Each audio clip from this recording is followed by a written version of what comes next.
साल की आखिरी अमावस्या बहुत महत्वपूर्ण मानी जाती है क्योंकि मार्गशीर्ष माह में आने वाली अमावस्या मंगलवार के दिन पड़ेगी।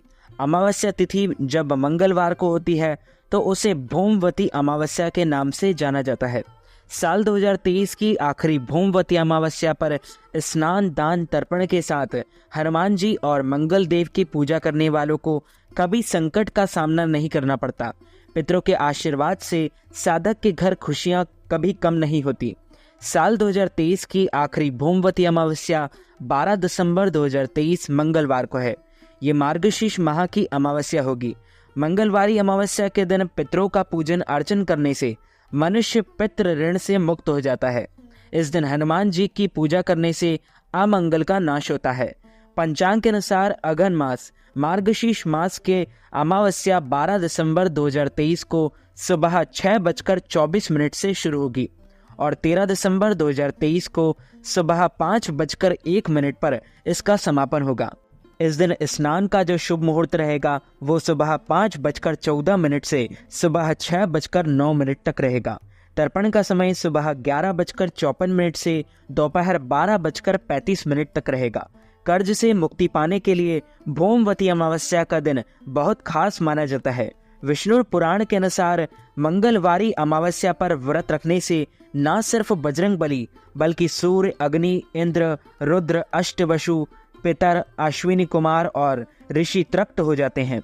भौमवती अमावस्या पर हनुमान जी का प्रभाव रहता है। ऐसे में कर्ज से छुटकारा पाने के लिए इस दिन ऋण मोचक मंगल का पाठ करें।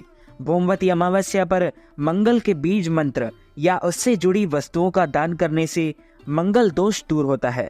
वैवाहिक जीवन के साथ ही शारीरिक क्षमताओं में कमी क्षीण आयु, रोग, द्वेष और कलह क्लेश को जन्म देता है। अगर मंगल दोष ज्यादा ही समस्या दे रहा हो तो भौमवती अमावस्या पर लाल मीठी चीजों का दान करें। मंगल के मंत्र का जाप मध्य दोपहर करने से मंगल का अशुभ प्रभाव समाप्त हो जाता है। मान्यता अनुसार भौमवती अमावस्या के दिन स्नान और दान का विशेष महत्व होता है। इस दिन सुबह पवित्र नदियों में स्नान किया जाता है और उसके पश्चात पितरों का तर्पण करना शुभ माना जाता है। मंगलवार के दिन पढ़ते के चलते इस अमावस्या के दिन बजरंग बली की पूजा की जा सकती है। हनुमान जी की पूजा करने पर कुंडली से मंगल दोष दूर हो सकता है। माना जाता है कि भौमवती अमावस्या पर यदि आप सूर्य देवता को अर्घ देते हैं यानी उन्हें जल देते हैं तो इससे सूर्य देवता की आप पर अधिक कृपा बनी रहती है। सनातन धर्म के अनुसार अगहन मास की अमावस्या का बड़ा ही महत्व है। इस अमावस्या को सनातन धर्म में भौमवती अमावस्या के रूप में जाना जाता है। ऐसा माना जाता है कि खेती से पहले किसी खेती के काम में आने वाले यंत्रों की पूजा करते हैं ताकि वे अच्छी फसल पैदा कर सके। लेकिन इस साल अगहन मास की अमावस्या मंगलवार को पड़ रही है। एक साहूकार था, उसके 7 बेटे, बहू और एक बेटी थी। साहूकार के यहाँ एक जोगी भिक्षा मांगने आता था। जब साहूकार की बहुएं जोगी को भिक्षा देती तो वे ले लेता, लेकिन जब बेटी भिक्षा देती तो नहीं लेता। कहता कि तू अभागी है, तेरे हाथ से भिक्षा नहीं लूंगी।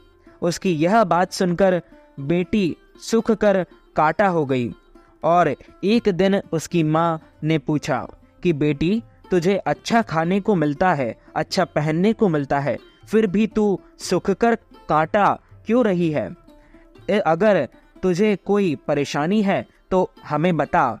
कि बेटी बोली, माँ, हमारे यहाँ जो जोगी भिक्षा मांगने आता है वो भाभीियों से तो भिक्षा लेता है, पर जब मैं भिक्षा देने जाती हूँ तो कहता है कि तू अभागी है, तेरे हाथ से भिक्षा नहीं लूंगा।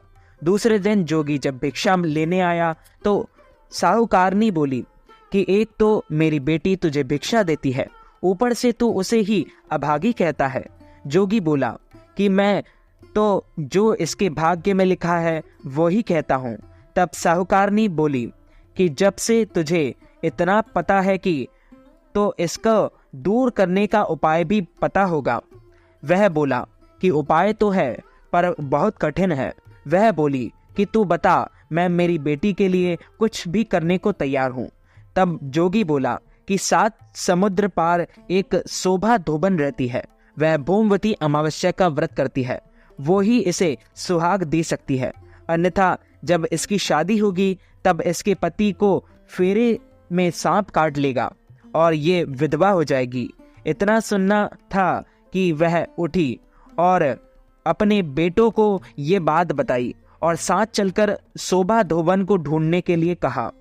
सबने एक एक कर मना कर दिया तो वह अपनी बेटी को लेकर चल पड़ी शोभा धोबन को ढूंढने। हिंदू धर्म के अनुसार अगन मास की अमावस्या का बड़ा ही महत्व होता है।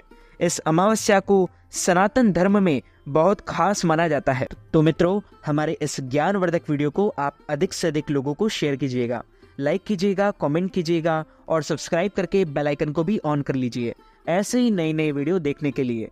आप सभी को सादर जय श्री कृष्ण, सादर धन्यवाद।